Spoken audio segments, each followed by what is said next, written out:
Hello viewers, আমরা আজকে dot প্যানেলের ভিতরে যে কয়টি টুল বাকি ছিল আমরা সেগুলো সম্পর্কে দেখব। আমাদের যেটি বাকি ছিল সেটি হচ্ছে রিজন সম্পর্কে। আমরা রিজনটা সিলেক্ট করলাম এবং রিজনটা সিলেক্ট করার আগে আগে আমি একটু রিজন না করার যে পার্থক্য কী যদি আপনাদের বোঝাতে চাই তাহলে আপনারা এভাবে বুঝতে পারবেন। দেখুন আপনারা, আমি তো অবজেক্টে গেছি, এটিকে আমি আলাদা আলাদাভাবে সিলেক্ট করতে পারছি। এটিকে আলাদা সিলেক্ট করলাম, এটিকে আলাদা সিলেক্ট করলাম, অথবা সেটিও যদি করে আমি যদি ডিলিটও করতে চাই, যদি কোনো অবজেক্ট আমি যে এটা চাবো তাহলে এটা আলাদাভাবে ডিলিট করলাম। কিন্তু আমি এবার আনলক করে নিলাম।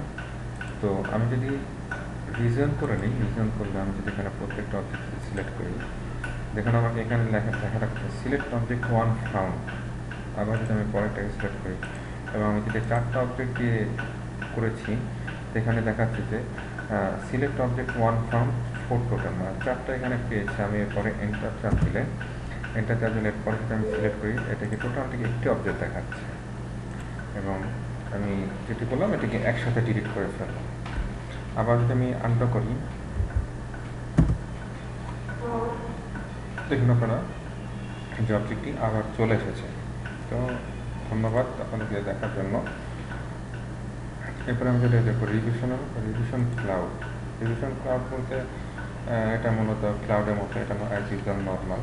আমি এটাকে কীরকমভাবে দেখতে এরকম যদি আর কি এরকম যে ইচ্ছা মতো। তবে এখানে একটি ছোট্ট একটি ব্যাপার শেখার আছে, যেটি আমি আপনাদেরকে দেখাচ্ছি।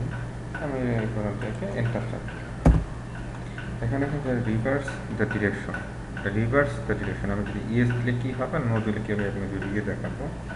আমি যদি ইয়েস দিই, যদি নো দিই, রিভার্স দ্য ডিরেকশন মানে আমি ওর ডিরেকশনেই, এখানে ডিরেকশন যে ডিরেকশনে আমি এটি এঁকেছি, আমি কি এই ডিরেকশনে রাখবো নাকি এই ডিরেকশনে রাখবো না, ঠিক আছে। আমি যদি ইয়েস দিই তাহলে এটি উল্টা হয়ে যাবে এবং ঠিক সেমভাবে দেখুন আপনারা। আমি যদি আবার যদি এটা নিই, রিভার্স ক্লাউড নিই, তো আমি যদি ইয়েস দিই সেক্ষেত্রে কী হচ্ছে দেখুন। আমি যে এন্টার করছিলাম এবং এন্টার করতে ইয়েস দিই তাহলে আবার উল্টা ডিরেকশনে নিয়ে যাচ্ছে। তো ডিফারেন্স ওটা এইটুকুতেই, মূল ডিফারেন্সটুকু। এন্টার চাপ দিলাম, চলে গিয়েছে। যাই হোক, তারপর আমরা যেটা দেখবো যে 3D পলিলাইন। এই টুলসগুলো আসলে আমাদের মূলত একটু কম কাজে লাগে, এই জন্য আমি আপনাদেরকে এতটি বেশিটা ডিটেলস দিকে দেখাচ্ছি না। 3D পলিলাইন আমি 3D পলিলাইন যেটি এটা এরকম অ্যাজ এ লাইনের মতোই, তেমন কোনো ডিফারেন্স কিছু নেই।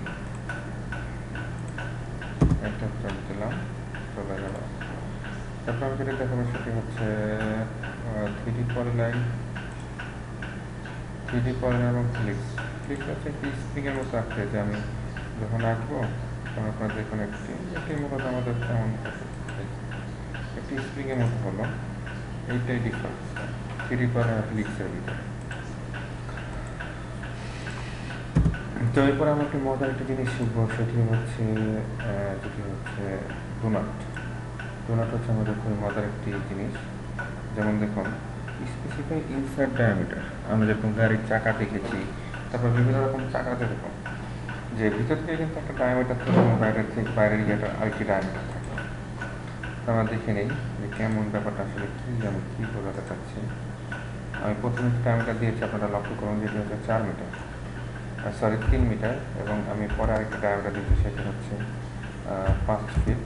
পরে দেখুন আমার ডোনাটটি আঁকা হয়ে গিয়েছে এবং এরকমভাবে আমি আমার প্লেসে আমার কাছে কেন জানি মনে হচ্ছে যে আমি জিনিসটা আপনাদেরকে ভালো করে বোঝাতে পারিনি। তো আমি আবার দেখাচ্ছি, যে দেখুন আপনারা ভালো করে লক্ষ্য করুন। আমি ডোনাটটি সিলেক্ট করলাম, আমাকে ফার্স্টে বলতে specify inside diameter of donut. আমার এখানে 3 ফিট দেওয়া আছে। আমি প্রথমে এন্টার চাপ দিলাম। স্পেসিফাই আউটসাইড ডায়ামিটার মানে আমার ভিতরের যে ডায়াটা হবে এবং বাইরে যে ডায়াটি হবে সেটি, এবং ভিতরেটি এবং বাইরেটি আলাদা আলাদা করে যদি স্পেসিফিকভাবে ডায়ামিটার আমাকে এখানে উল্লেখ করে দিতে হবে।